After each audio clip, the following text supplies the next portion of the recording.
Good morning बच्चों। इस समय हम लोग तुलसीदास का अध्ययन कर रहे हैं। अब तक हम लोगों इसके पहले वाली वीडियो में तुलसीदास के जीवन परिचय को पढ़ा है। अब हम लोग तुलसीदास द्वारा रचित रामचरितमानस के बालकांड के अंतर्गत धनुष भंग नामक शीर्षक का अध्ययन करने जा रहे हैं। आइए हम प्रारंभ करते हैं। धनुष भंग। दोहा। उदित उदयगिरि मंच पर रघुबर बाल पतंग, बिकसे संत सरोज सब हर्षे लोचन भृंग। नृपन केरि आशा निशनासी, बचन नखत अवलीन प्रकाशी। मानी महिप कुमुद सकुचाने, कपटी भूप उलूक लुकाने। भय विशोक कोक मुनि देवा, बरसहि सुमन जना वहि सेवा। गुरुपद बंद सहित अनुरागा, राम मुनिशन आय सुमांगा। सहजहि चले सकल जग स्वामी, मत्त मंजुबर कुंजर गामी। चलत राम सब पुर नर नारी, पुलक पूरि तन भय सुखाई। बंदी पितर सुर सुकृत संभारे, जो कछ पुण्य प्रभाव हमारे। तव शिव धन मृलाल की नाई, तो राहु राम गणेश गोस। देखते हैं इसका संदर्भ होगा। प्रस्तुत पंक्ति हमारी पाठ्य पुस्तक हिंदी के गोस्वामी तुलसीदास द्वारा रचित रामचरितमानस के बालकांड के धनुष भंग नामक शीर्षक से लिया गया है। दोहाया। प्रसंग। इसमें कवि ने सीता स्वयंवर का वर्णन करते हुए उस समय के दृश्य का वर्णन प्रस्तुत किया है जब राम शिव धनुष पर प्रत्यंचा चढ़ाने के लिए गुरु की आज्ञा पाकर मंच से उठे। व्याख्या देखिए आप लोग। पहले दोहा की व्याख्या देखते हैं, फिर चौपाई की। उदित उदयगिरि मंच पर रघुबर बाल पतंग। उदित मतलब उदित होना, उदयगिर उदयांचल रूपी मंच पर रघुबर बाल पतंग। राम रघुबर मतलब राम रूपी सूर्य जब उदयांचल रूपी मंच पर उपस्थित हुए, उन्हें देखकर बिकसे संत सरोज सब। जो वहाँ संत बैठे थे उनका मुख कमल के समान विकसित हो गया, अर्थात प्रसन्नचित हो गया, खिल गया। हर्षे लोचन भृंग। और वहाँ लोगों के नेत्र रूपी भ्रमर हर्षित हो गए, प्रसन्नचित हो गए, खिल गए प्रसन्नता के कारण। कहते हैं कि नृपन केरि आशा निशनासी। नृपन मतलब राजाओं की आशा रूपी रात्रि नष्ट हो गई। बचन नखत अवलीन प्रकाशी। और उनके वचन रूपी तारों के समूह का चमकना भी बंद हो गया, अर्थात जो उनके मुख से कुछ ना कुछ निकल रहा था राजाओं के कि यह धनुष किसी की बस की नहीं तोड़ना है, ये बच्चे क्या तोड़ेंगे। और जब भगवान श्री राम रूप अपने दिव्य रूप में मंच पर उपस्थित होते हैं तो उनके मुख से छोटी छोटी वचन निकलना बंद हो गई। जिस प्रकार से सूर्य के निकलने के बाद तारों का समूह छिप जाता है, उसी प्रकार से जो राजाओं के मुख से वचन निकल रही थी और उनकी आशा रूपी रात्रि जो थी वह नष्ट हो गई, वचन का निकलना भी बंद हो गया।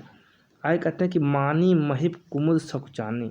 जो वहाँ पर अभिमानी राजा बैठे हुए थे वह कुमुद की तरह संकुचित हो गए। कपटी भूप उलूक लुकाने। और जो कपटी राजा थे वह उल्लू की तरह छिप गए। कपटी राजा रूपी उल्लू छिप गए। भय विशोक कोक मुनि देवा। और मुनि और देवता रूपी चकवे शोक रहित हो गए। बरसें सुमन जनावहि सेवा। वे फूल बरसा करके भगवान श्री राम के सम्मुख अपनी सेवा भाव प्रकट करने लगे हैं। गुरुपद बंद सहित अनुरागा। अपने गुरु के चरणों की प्रेम पूर्वक, अनुराग मतलब प्रेम पूर्वक वंदना करके राम मुनि सन आयस मांगा। श्री रामचंद्र जी ने मुनियों से आज्ञा मांगी धनुष तोड़ने के लिए। अपने गुरुओं के चरणों की वंदना करके भगवान श्री रामचंद्र जी उनसे आज्ञा मांगते हैं। सहज ही चले सकल जग स्वामी। समस्त जगत के स्वामी श्री राम सुंदर मतवाले श्रेष्ठ हाथी की चाल से मत मंज बर कुंजरगामी, श्रेष्ठ हाथी की चाल से स्वाभाविक ही ढंग से मंच की तरफ चल दिए। चल राम सब पुर नर नारी, जब भगवान श्री राम चलते हैं तो वहाँ के पुर मतलब उस नगर के समस्त नर और नारी, पुरुष और स्त्री, नारी पुलक पूर तन भय सुखारी, एकदम शरीर से रोमांचित हो गए, प्रसन्न हो गए, सुखी हो गए। इसके बाद बंद पितर सुर सुकृत सम्हारे, उन्होंने मतलब उस नगर के वासियों ने अपने पितरों मतलब पितर और देवताओं की वंदना करके जो कुछ पुण्य प्रभाव हमारे अपने पुण्यों का स्मरण किया कि हे देवताओं, हे पितरों, यदि हमने कोई पुण्य कार्य किया हो, उसका कोई प्रभाव हो तो शिवधन मृणाल की नाही, तो इस शिवधनुष को मृणाल मतलब कमल नाल के समान तो रहूं राम गणेश गोसाई। तो हे गणेश जी, इस शिव धनुष को भगवान श्री राम जो है कमल के नाल के समान तोड़ दें, ऐसा अयोध्या के नर और नारी अपने देवताओं और पितरों से वंदना करते हुए कहने लगे कि यदि मैंने कोई पुण्य काम किया हो और उसका कोई प्रभाव हो तो वह प्रभाव आज लगे और भगवान श्री राम उस धनुष को मृणाल नाल के समान तोड़ दें। हे गणेश जी, हम आपसे ही प्रार्थना करते हैं। अब आप अगला पद देखिए।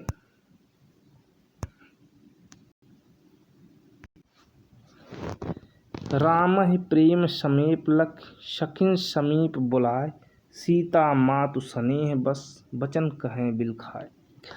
सख सब कौतुक देखनि हारे, जेऊ कहावत ही तो हमारे, को न बुझाए कहें पुर पाए गुर पाही, ए बालक अस हट भली नाही। रावण बाण छुआ नहीं चापा, हारे सकल भूप कर दापा, सो धन राज कुंवर कर देहीं, बाल मराल की मंदर लेहीं। भूप सयानब सकल सिरानी, सख विद गत कछ जात न जानी, बोली चतुर सखी मृदबानी, तेजवंत लग्गनी न रानी। कह कुंभज कह सिंधु अपारा, सो स्यों सुयस सकल संसारा, रवि मंडल देखत लघु लागा, उदय तास त्रिभुवन तन भागा। इस दोहे में प्रसंग देख लीजिए। इस दोहे में जब भगवान श्री रामचंद्र जी धनुष तोड़ने के लिए उठे हैं तो सीता की माता अत्यंत व्याकुल हो उठी उन्हें देख करके। उन्हें लगा कि जिस धनुष को बड़े बड़े योद्धा भी ना उठा सके उसे सुकुमार राम कैसे उठा पाएंगे। इन बालकों को ऐसी आज्ञा देना उचित नहीं है। उनकी इसी व्याकुलता का तुलसीदास ने बड़े ही मार्मिक ढंग से चित्रण प्रस्तुत किया है। आइए देखिए। राम ही प्रेम समीप लखि, शकिन समीप बुलाए, असीता मात स्नेह बस, बचन कहें बिलखात। राम के प्रेम को देख करके सीता की माता अपने सखियों को अपने पास बुलाती हैं और कहती हैं बड़े प्रेम पूर्वक, उनसे दुखी होकर के अपनी मन की बातों को बिलख करके व्यक्त करती हैं प्रेम पूर्वक। वे कहते हैं कि सखी सब कौतुक देखनि हारे, जेऊ कहावत ही तू हमारे। हे सखी, रानी सुनैना कहती हैं कि हे सखी, ये जो हमारे हितैषी माने जाते हैं, जो हमारे हितैषी कहे जाती हैं, वह लोग सभी लोग तमाशा देखने वाले हैं। कौतुक देखने वाले सभी लोग तमाशा देखने वाले हैं। कहते हैं कि जो लोग यहाँ पर उपस्थित हैं, जो लोग हमारे हितैषी कहाते हैं, वह सभी लोग क्या हैं? तमाशा देखने वाले हैं। कोई न बुझाई कहें गुरु पाही। कहते हैं कोई गुरु को, विश्वामित्र को समझाकर नहीं कहता कि ए बालक हठ भल नाही, कि ए राम तो अभी बालक है, इनके लिए ऐसा हठ करना उचित नहीं है।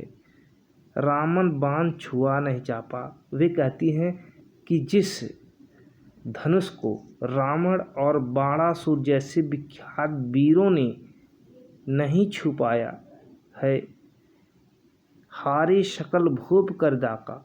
और यहाँ तक कि अन्य सब राजा घमंड करके हार गए, सो धनुराज कुंवर कर देहीं बाल मराल की मंदर लेहीं।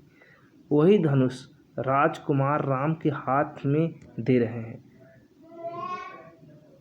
रानी सुनैना कहती हैं कि जिस धनुष को रावण और बाणासुर जैसे वीर योद्धा नहीं तोड़ पाए, यहाँ तक कि समस्त राजा का अभिमान नष्ट हो गया, उस धनुष को रामचंद्र के हाथ में दे रहे हैं। यह तो उसी प्रकार से हो जाएगा जैसे हंस के बच्चे कभी मंदराचल पर्वत उठा सकते हैं, बाल मराल की मंदिर लें। जैसे हंस का छोटा सा बच्चा मंदराचल पर्वत को अपने हाथ में उठा ले। भूप सयानप सकल सिरानी, सख विधि गति कछु जात न जानी। तब एक चतुर सखी श्री रामचंद्र के महत्व को समझ करके उनसे कहती है कि हे सखी, विधि गति, ब्रह्मा के गीत के ईश्वर की गति को कोई जान नहीं सकता है। वो ईश्वर की क्या गति है इसके बारे में कोई जानता नहीं है। बोली चतुर सखी मृदवानी। उसी समय एक मधुर वचन से उनकी एक चतुर सखी कहती कि हे रानी, तेजवंत लघुगणीय रानी, कि जो तेजस्वी होते हैं उनको कभी छोटा लघु नहीं समझना चाहिए, गिनना चाहिए। क्यों कहते हैं कह कुंभज, कह कुंभज कह सिंधु अपारा। कहती हैं कि कहाँ कुंभज मतलब कुंभ से उत्पन्न होने वाले अर्थात मुनि अगस्त, और कहाँ विशाल समुद्र जिसको अपने यश के द्वारा उन्होंने सोख लिया था, जिसका सुयश पूरे संसार में फैला, सो से सुयश सकल संसार। और जब अगस्त मुनि ने उस समुद्र को ही सोख लिया था, जिसके कारण उनका यश पूरे संसार में फैल गया है। रवि मंडल देखन लघु लागा। सूर्यमंडल देखने में तो छोटा ही लगता है। उदय तास त्रिभुवन तम भागा, लेकिन उसके उदय होते ही तीनों लोकों का अंधकार भग जाता है। इस प्रकार से हे रानी, किसी को छोटा नहीं गिनना चाहिए, उसके तेज को जानना चाहिए कि वो कितना तेजस्वी है, कितना महान है। धन्यवाद। फिर आगे हम आगे बताएंगे।